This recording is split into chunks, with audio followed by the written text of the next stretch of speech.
नमस्कार दोस्तों, मैं हूं आपका अपना शिवम कृष्ण। आइए आज हम लोग करेंगे डायबिटीज के लिए योगा, अर्थात शुगर से बचने के लिए योगाभ्यास। ऐसे हमारे शरीर में जो आंतरिक अंग प्रत्यंग हैं ईश्वर की कृपा से बड़े अद्भुत बने हुए हैं। आज हम बाहरी शरीर पे तो बाहरी आवरण पे तो स्नान ध्यान के माध्यम से साफ स्वच्छ कर लेते हैं, परंतु हमारी जो आंतरिक अंग प्रत्यंग हैं उनके क्रियाकलाप हम समझ ही नहीं पाते हैं और हमारे छोटे छोटे एक प्रकार से लापरवाही कहिए या व्यस्ततम जीवन कहिए, हम भागम भाग के जीवन शैली में आंतरिक अंग प्रत्यंगों का ध्यान नहीं रख पाते हैं, जिसकी वजह से आज हम असाध्य जैसे एक प्रकार से खतरनाक बीमारियों से ग्रसित हो जाते हैं। उसी में एक सबसे खतरनाक आज के समय में चल रही है डायबिटीज, शुगर। ये होता क्या है? ऐसे हमारे शरीर के आंतरिक अंग एक पैंक्रियाज नामक होता है जो बीटा सेल्स के माध्यम से इंसुलिन संतुलित करता है, जो हमारे अंदर शुगर को कंट्रोल करता है, जो हमारे आंतरिक एक प्रकार से शर्करा है उसको संतुलित रखता है।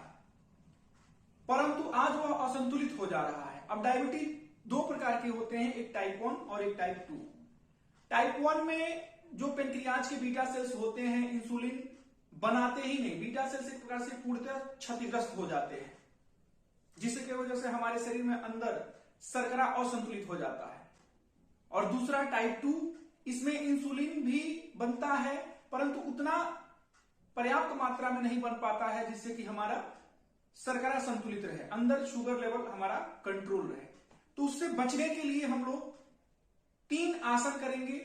सबसे महत्वपूर्ण, सबसे पहला आसन है, ऐसे दोनों पैरों को खोल लेते हैं और पहला अभ्यास करते हैं वक्रासन। एक पैर सीधा रहेगा, जो पैर सीधा उस हाथ को सीधा और एक पैर मोड़ लेंगे और इस हाथ को पीछे ले जाकर ऐसे बैलेंस बनाने के लिए जमीन पे रख लेंगे ताकि हमारा संतुलन बना रहे। जो पैर सीधा है उस हाथ को सीधा उठाएंगे और घुटने से बाहर ले जाके जो पैर सीधा है उसके घुटने को पकड़ने का प्रयास करेंगे, पीछे देखेंगे पूरा श्वास छोड़ के।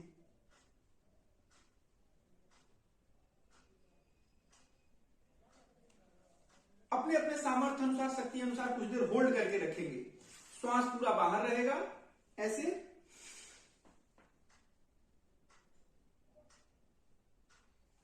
तो ये 3 अभ्यास से लेके आप 5-5 अभ्यास, 11-11 अभ्यास कर सकते हैं अपने समयानुसार, सामर्थ्य अनुसार। उसके बाद से करते हैं मंडूकासन। ऐसे एक पैर को मोड़ के पीछे ले जाते हैं, फिर दूसरे पैर को भी मोड़ लेते हैं, ऐसे वज्रासन की स्थिति में आ जाते हैं। वज्रासन की स्थिति में बैठने के बाद से दोनों हाथ सामने, मुष्टिका बंद कर लेते हैं अंगूठा अंदर करके और नाभि के जस्ट बगल में, एकदम नाभि छोड़ के इसके बगल में ऐसे मुट्ठी को खड़ा लगा लेते हैं और पूरा श्वास छोड़ के आगे झुकते हैं। पीछे से नितंब सटा रहेगा एड़ियों के मध्य में।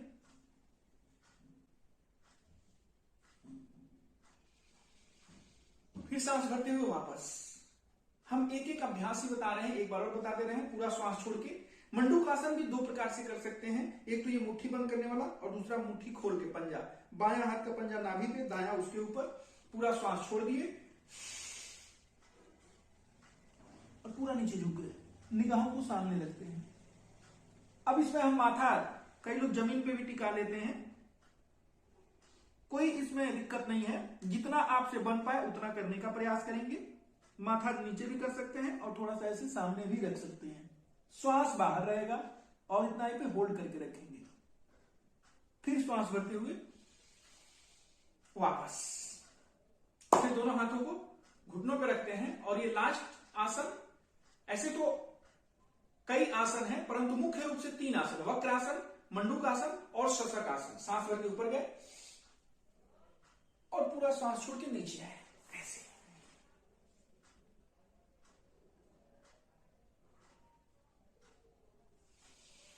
फिर सांस भरते हुए ऊपर।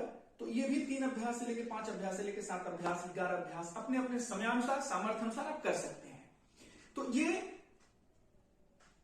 मंडूकासन जब हम कर रहे थे तो नाभि के जस्ट बगल में रख रहे थे, पेनक्रियाज, अग्नाशय पे हमारा मुट्ठी पड़ रहा था, जिससे जब हम नीचे झुक रहे थे तो हमारे एक प्रकार से अंदर से बीटा सेल्स जो है वो इंसुलिन की मात्रा को संतुलित रखता है, संतुलित बनने लगता है।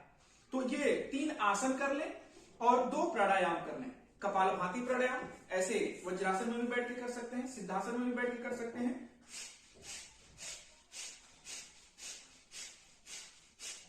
केवल सांस को बाहर छोड़ने का प्रयास करें झटके के साथ। एक श्वास एक स्ट्रोक में बाहर कर दें। तो ये 3 मिनट से लेकर 5-5 मिनट कर सकते हैं। फिर दूसरा अनुलोम विलोम।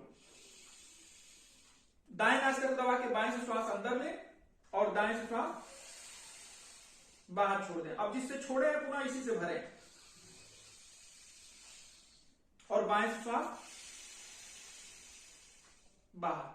अब इसको कंटिन्यू अनुलोम विलोम, सीधा उल्टा सीधा उल्टा, इसको कंटिन्यू हम लगभग 5 मिनट से लेकर 7 मिनट 10 मिनट तक कर सकते हैं। तो 3 आसन, वक्रासन, मंडूकासन और शशकासन और 2 प्राणायाम, कपालभाति प्राणायाम, अनुलोम विलोम प्राणायाम। तो शुगर से हम एक प्रकार से पूर्णतः बच सकते हैं। अगर डायबिटीज किसी को हो गया है, चाहे टाइप 1 हो चाहे टाइप 2 हो, इन दोनों से अगर हम अभ्यास करना शुरू कर दें, आरंभ में धीमे धीमे करें, फिर धीरे धीरे आगे बढ़ाते जाएं, समय बढ़ाते जाएं, आसन की अवधि बढ़ाते जाएं, तो धीरे धीरे ये कंट्रोल ही नहीं पूर्णतः क्योर हो जाता है। इतनी शक्ति है योग में। तो प्रातः इस भागम भाग के जीवन शैली में हमारा खान पान असहज हो जा रहा है। बहुत से लोग तो मदिरा पान का भी उपयोग ज्यादा करने लगते हैं। इसके वजह से भी, या तीसरा कारण ये भी हो सकता है जेनेटिक। अगर परिवार में हमारे माता पिता को है तो हमें होना ही होना है, बच्चों को होना ही होना है। तो इससे बचने के लिए, और ये बहुत असाध्य रोग इसको कहा जाता है, जैसे शुगर असाध्य रोगों की गिनती में आती है। तो इससे बचने के लिए आप प्रातः सुबह 15 से 20 मिनट निकाल के ये 3 आसन तो कर ही सकते हैं। मैक्सिमम न कर पाए तो मिनिमम 5 से 7 मिनट तो कर ही सकते हैं। तो इतना करके आप अपने लाइफ स्टाइल को एक प्रकार से संतुलित कर सकते हैं, इन असाध्य जैसे रोगों से बच सकते हैं। तो आज के लिए